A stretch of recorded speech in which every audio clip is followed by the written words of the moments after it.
Welcome to Shaping Healthcare, a podcast by CitiusTech. I'm your host, Laurel Rockel. Today, we will be exploring how generative AI is transforming quality assurance in the healthcare technology space.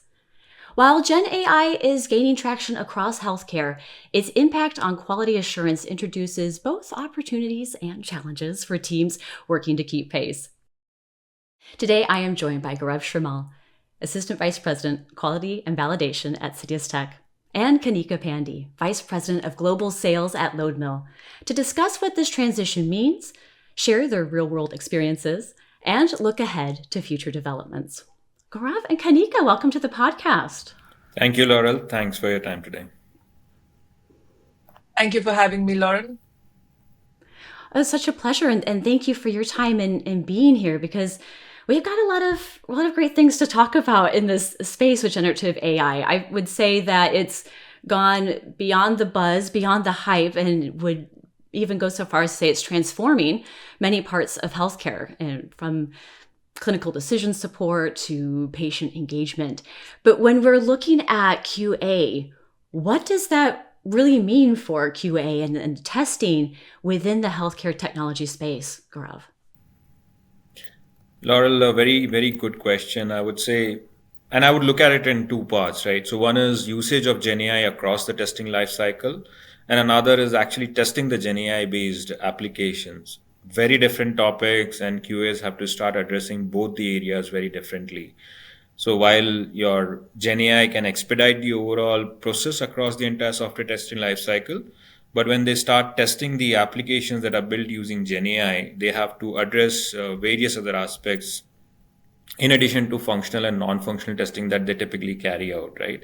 So addressing things like how the AI is being used, what data is going in, what data is coming out, if there's any bias, there's input context, output variability, so on and so forth, right?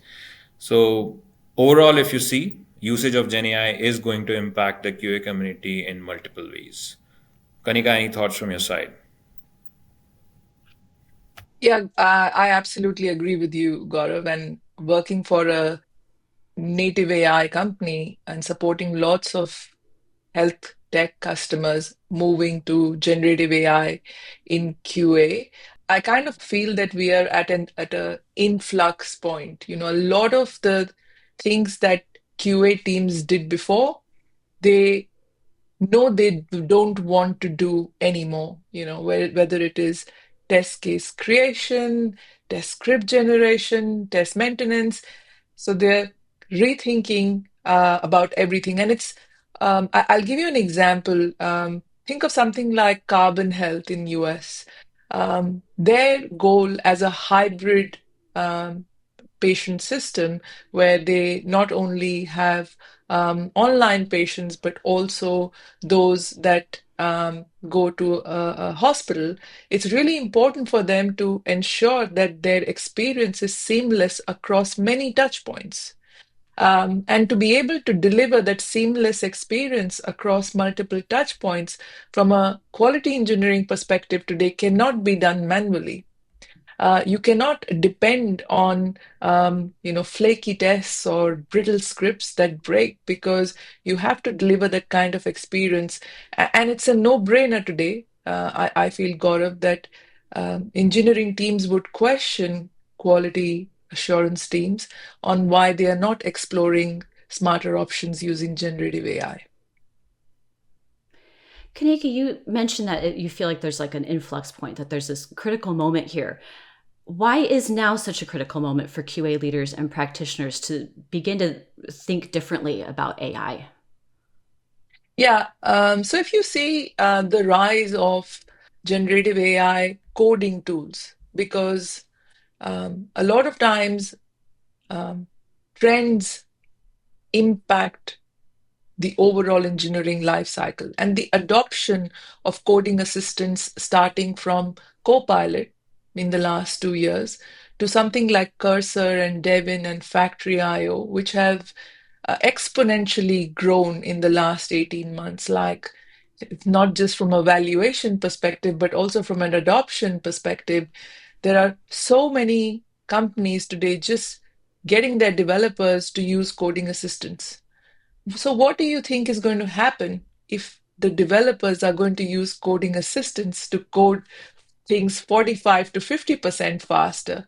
QA teams that were previously, in any case, a bit slower because they had to write a script and maintain a script, they're even more slower now. So it's something that was probably a bottleneck is a huge bottleneck today. And things that were not questioned before, for example, in sprint automation, like it was acceptable that in sprint automation will probably not be there. You'll still manually test things, or you'll do some sort of a smoke test in between a sprint. But now I meet engineering teams almost every day that say, how can you help me with my in sprint? How can I go even faster?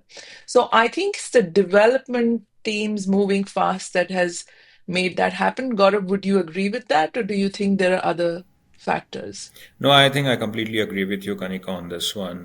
Development is increasing at a much faster pace, and QAs need to catch up with it, and that's where Gen AI definitely comes into play. In fact, if you had looked at AI or Gen AI 2 to 3 years back, even 2 years back, it was still in a very nascent stage, or it would be considered as something that only AI ML engineers can use it, right? But with the evolution that has happened, with the tools that have come in the market, it's easily available and accessible for everyone. So if it's accessible for developers, why not for QAs also? One important thing is, of course, they need to make sure that the right ROI is being delivered as they start adopting the Gen AI technology, and they need to identify which are the right use cases that they're going to adopt the Gen AI solutions for. So core capabilities of the QAs is going to change, and they need to adopt to this change, and they need to align to this change. And with that gap and that bottleneck in mind, then would you say that Gen AI is more of a distraction or a disruption, I should say, or an opportunity when it comes to QA for health tech? So I'll probably go first at this because I feel that, and say this with a lot of caution. I feel generative AI is still a challenger because the ability to implement generative AI in the enterprise context, where you have to look through regulation and compliance and like multiple other aspects, is not easy. I speak with engineering leaders every day who probably would want to implement something like a cool generative AI platform tomorrow, but just to be able to open some firewalls and open proxies, it takes them 2 3 months of approvals to get that done. So I just think that it's challenging what people thought wasn't possible before, which is great. But is it really an opportunity? Can only be assessed with the rate of adoption. And we're just seeing the start of it from where I see things. And Gaurav, I'm pretty sure that you have something to add here. Yeah, absolutely. No, I completely agree with you. A lot of our clients also want to experiment with Gen AI. They want their teams to use it, but then those approvals that are required, that are mandatory from a compliance perspective, do play the spoil sport at times, right? And hence it does stall down the rate of adoption. But again, there are a lot of clients who are way advanced in the adoption of Gen AI, and they are definitely looking at it as both a disruption and an opportunity for their teams. Disruption in the sense of how do we change the way things are being done in a traditional fashion? Can we just alter how teams are structured? Can we just redefine what skills need to be brought into the team? An opportunity in the sense of what does it mean for my quality engineers? Can they learn more of it, and can they adopt it in their day-to-day work on a substantial basis? So yeah, it's a challenger, it's a disruptor, and it does provide an opportunity to the customers. So what I'm hearing is opportunity, some disruption, some challenge, but the time is now. And also, in adopting that and working towards reducing that bottleneck and that gap. So let's look at the use of this and what this might look like in the real world. So how is AI changing these traditional QA tasks? Okay, so let's just think of what are the traditional QA tasks. Um, so a testing life cycle starts from, getting the user stories, writing the test cases, writing test scripts, maintaining them, and executing, giving feedback, right? Um, Before generative AI, automation existed with which you could still automate and get all these things done faster. So there are two ways in which generative AI can be implemented. There is a code-driven way, where you were writing code before. Now you can take generative AI and write the same code faster. So let's say you were writing Playwright. You can take generative AI, and I see there are plenty of people who've already cracked this. You can just create the same Playwright script faster. An influencer called Angie Jones, and she's very popular in the Selenium conference. In a minute, she generated a Selenium framework that would take days for people to write. So that's code-driven testing. Um, there's an alternate approach, and I'm pretty proud that Loadmill stands for it, which is very transformational, where you're just changing the way testing is being done by taking the application traffic and doing everything with it.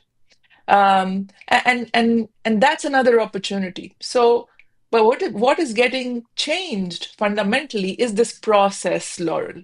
This process will get impacted for efficiency. So if you want it to be efficient and faster, you won't write it. You would either get someone to generate it, or you'll just find a brand new way of generating things which was completely different.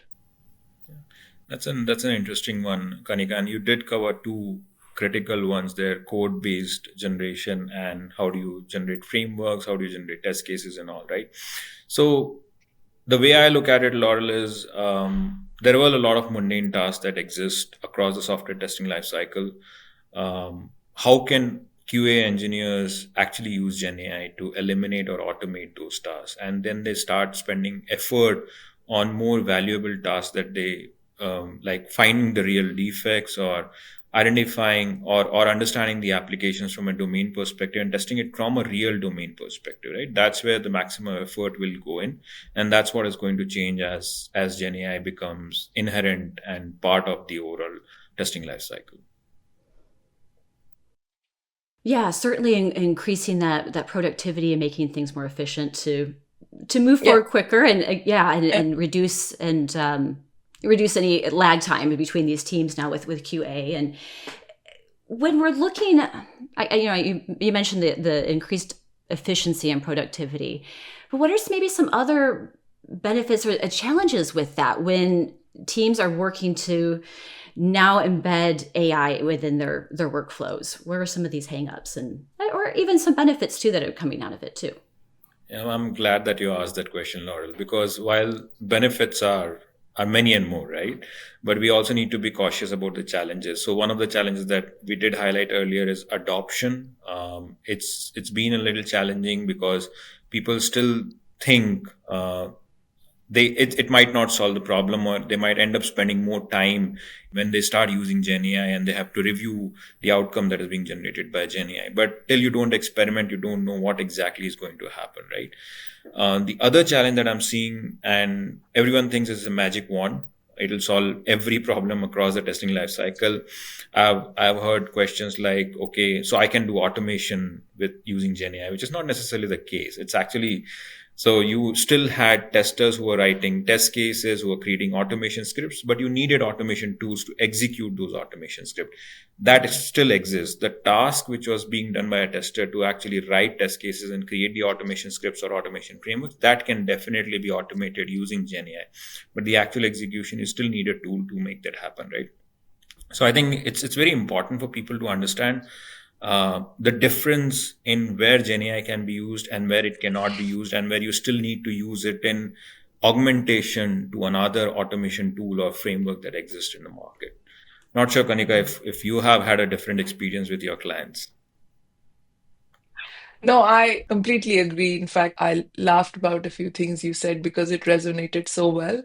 Um, One challenge, and I am saying this with the experience of doing at least 10 POCs in a month, is like I see teams are spending a lot of time in exploration of AI without really going back to the fundamental reason of why you should use AI. Let's just do something with generative AI. Like 9 out of 10 times, when I ask, why would you like to, do a POC with Loadmill, the answer is because we thought we should do something with generative AI. And I'm like, that's not a really good answer. And you probably end up spending so much time looking at all these tools that look a little different from the other, or look at all these options because nobody is an expert, right? No, as I said, nobody's really cracked the code. Like nobody's really saying, except some of the tech giants saying, yeah, this is what we could do. So there's no role model to copy. And when there is no role model to copy, there is a lot of experimentation, in Gaurav's word, which is great. But then you just have to be realistic that a lot of the experimentation is not real.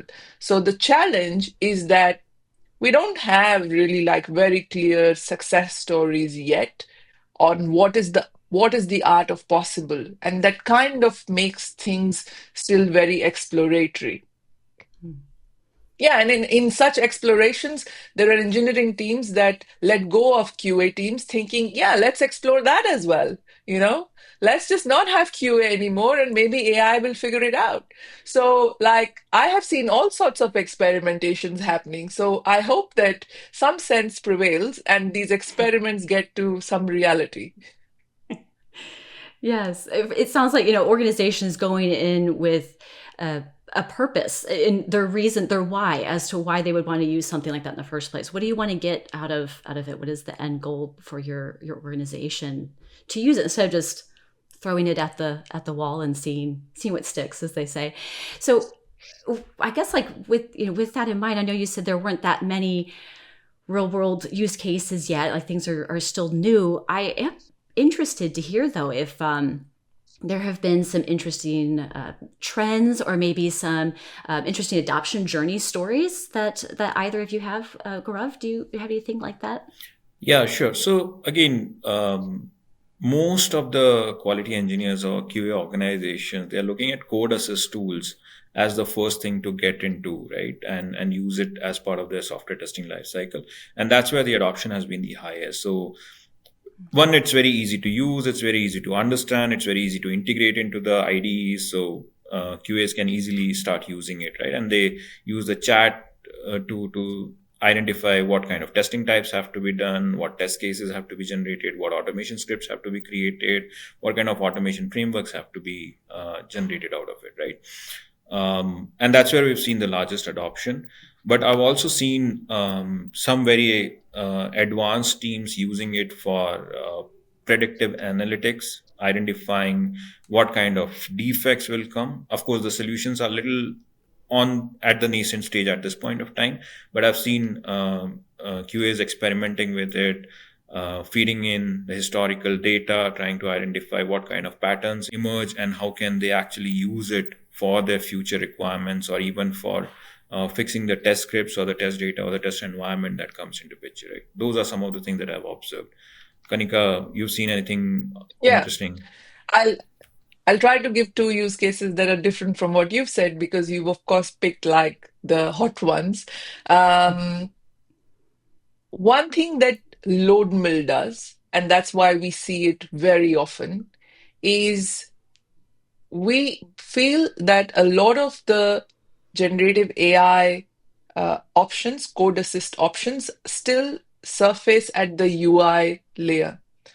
And hence, um, the nature of UI testing, which is a little flaky, a little unstable, still remains. Um, what we have provided with generative AI as an opportunity to every customer that uses Loadmill is to ensure that they can use the application behavior and write tests that are more stable. So I would say increasing stability by using generative AI is a great use case that we are very happy to be a part of. But that also enables another thing, which I think most generative AI platforms are trying to do, is getting not just a skilled automation engineer to be able to write automation. And can a manual tester be involved in the automation lifecycle? How can we upskill people who weren't able to write a rest assured test to now still write an API test, which was really complex, without worrying about chaining of the sequences because generative AI can take care of it. So, upscaling of people and ensuring that you can do things that were not possible before are two things that I see people try to at least have now the options and even the courage to say, yeah, let's do it because it is possible. As we wrap up our conversation, I always like to look at impact and then ahead at the future, especially in technology. Things move rapidly. I feel like that's a very that's quite the understatement there. But always looking ahead and what's next and where we see these things going, and how how is this going to all be changing how QA teams are structured or how they work going forward? Yeah, so let me give my perspective. So when automation tools came into picture, there were certain people who were writing automation scripts, and then certain people who were using them on their day-to-day basis to start executing those automation scripts, right? And then came the whole concept of SDET, where everyone was doing everything, and then slowly and steadily, people started realizing we still need some differences in who does what, right? So again, with Gen AI, everyone wants everyone to use Gen AI and create solutions and work with those solutions and generate scripts, generate everything that is needed across the software testing life cycle. But I think at some point of time, a balance will come in. We'll have to identify people who are really good at creating solutions using Gen AI, which can be used for the software testing lifecycle. And there are some people who will be really good in actually using those solutions in their day-to-day work, right? So that's how we'll have to differentiate between the people. But does it mean not everyone has to learn Gen AI? No, that's not the case. It's here to stay. It is not a fad. We've seen immense expansion of Gen AI in last 1.5, 2 years. And on a daily basis, we are seeing enough and more that's happening in the Gen AI space. So it's going to stay. But yeah, QAs will have to adopt to it. Some people will have to learn how to use it. Some people will have to learn how to create solutions out of it, and see what kind of benefits they can deliver across the software testing lifecycle.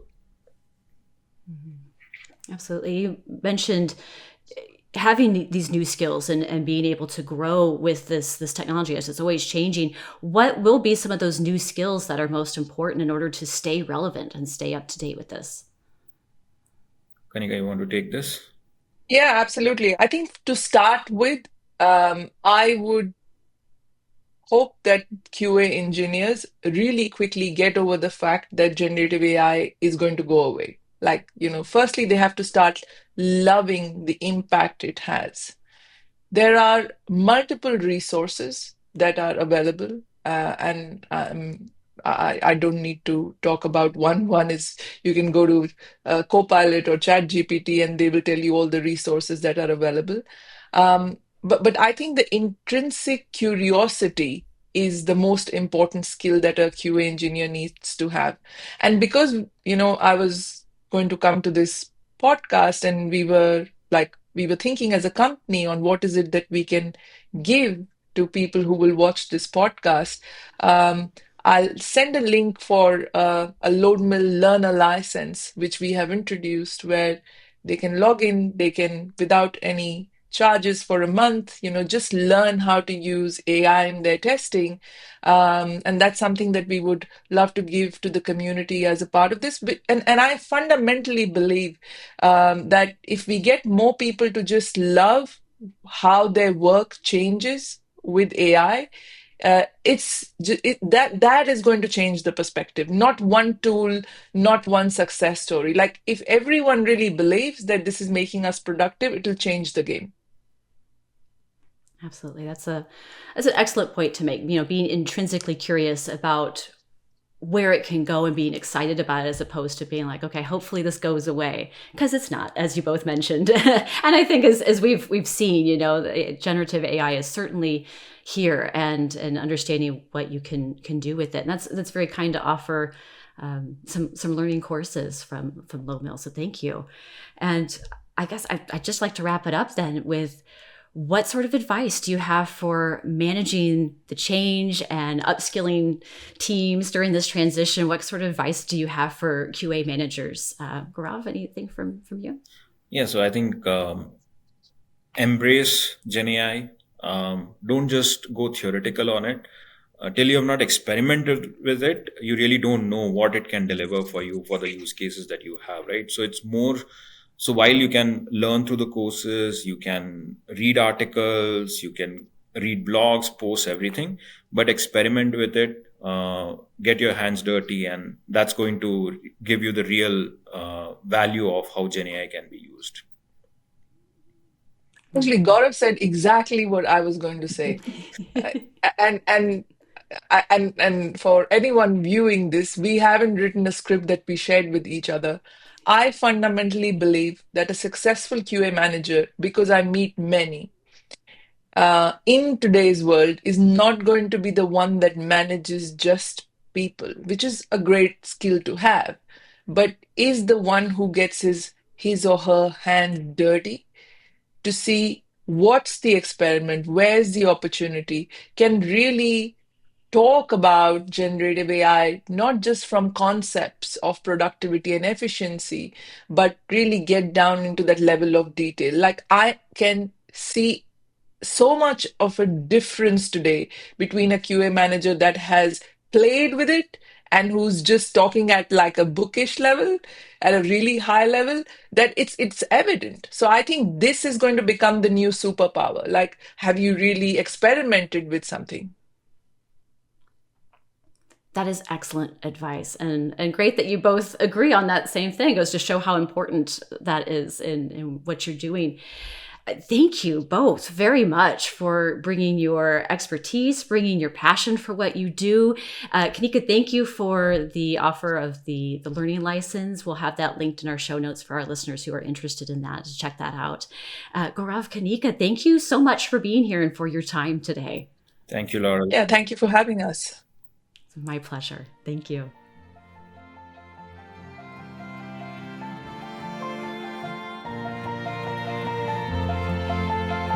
The Shaping Healthcare podcast is brought to you by CitiusTech, a leader in healthcare consulting and IT services.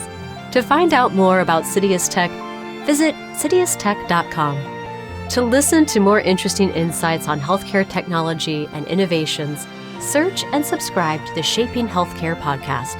Thank you for listening. If you want to share any feedback or would like to be featured in our podcast, do write to us at citiusvision@citiustech.com.